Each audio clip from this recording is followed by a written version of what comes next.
Slutter i Flakhaven om en 2 timers tid. Ja, der er store uenigheder i den her debat om de her SU-nedskæringer. Og derfor har vi Laura Dalgaard med fra Flakhaven. Og Laura, du står sammen med to, der ikke er helt enige om, hvordan de her SU-nedskæringer de skal forløbe. Jamen, det er fuldstændig rigtigt. Jeg står her i Odense ved Flakhaven, hvor demonstrationen er ved at udmunde efterhånden. Den startede kl. 16, og så gik de ellers igennem gågaden. Og jeg står nu her sammen med Laurits Rasmussen fra Danske Gymnasieelevers Sammenslutning og Signe Hansen fra Liberal Alliances Ungdom. Jeg vil gerne starte med at spørge dig, Laurits. Er det ikke på tide, at de studerende begynder at tage lidt ansvar for deres egen uddannelse? Det er vel ikke staten, der skal betale for deres fremtid?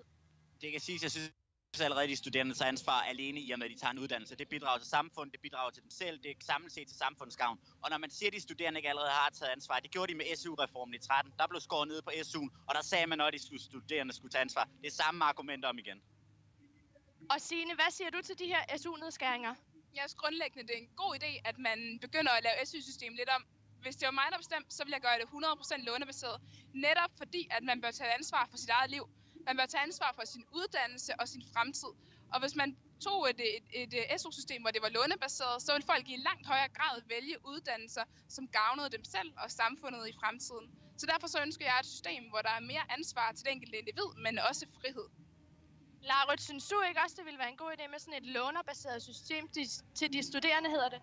Jeg tror, mit problem med det er, at jeg synes, studerende skal have lov til at begå fejl. Studerende skal have lov til at vælge forkert. Det er også noget af det, der bliver lagt op til, man ikke får med den her SU-reform. Men mindre om man har lyst til at forgælde sig langt over det SU'en på nogen måde kan dække. Jeg kan godt se argumentationen bag, men jeg føler bare ikke, at de studerende sådan har den frihed, de har. De har allerede en frihed i og med, at de kan vælge de studier, de finder relevante. Og de studier vil ofte også vise sig at være relevante. Nu bliver der talt om ansvar. Jeg synes, at man skal give de studerende mulighed for at tage ansvar for at finde deres egen uddannelse og for at studere og gennemføre den. Signe, kan det ikke være et problem, hvis de studerende vælger forkert og så ender med at få en meget lang gæld, som de måske ikke kan betale, især for de måske ikke så ressourcestærke studerende? Det man bare glemmer over på den her side, det er, at man i forvejen har en gæld.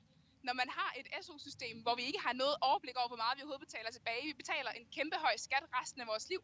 Der er intet oversigt, der er ingen gennemskuelighed for, hvor meget vi overhovedet betaler tilbage til det her system.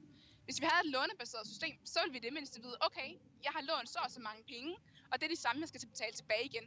Nu der ved vi ikke, hvor meget vi betaler tilbage. Vi betaler tilbage i al evighed. Det er et lån i forvejen. Det er bare et lån, hvor vi aldrig kan betale det ud.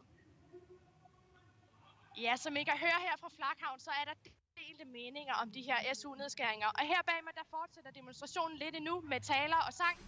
Og så må vi ellers se, hvad der sker med regeringens SU-forslag. Ja, tak til Laura og tak til de to kamphaner.